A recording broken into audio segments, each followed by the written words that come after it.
The earliest approaches to the study of leadership were called the trait approaches, or the great man theories of leadership. They attempted to explain effective leadership in terms of the leader's personality, social, physical, or intellectual qualities. For example, these theories point to charisma, drive, and sociability as being associated with effective leadership. Essentially, these theories were trying to create a list of leadership traits. The problem is every study came up with a different set of traits.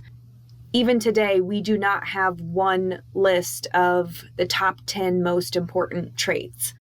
Every study points to different traits.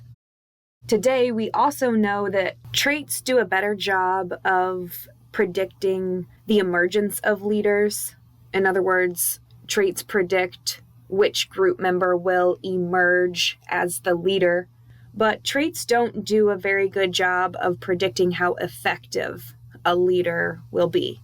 That makes sense when you consider that so many of these studies find different traits are associated with leadership. A meta-analysis of the literature found that extroversion, conscientiousness, openness to experience, and emotional intelligence were the personality characteristics that were most associated with emergent leadership.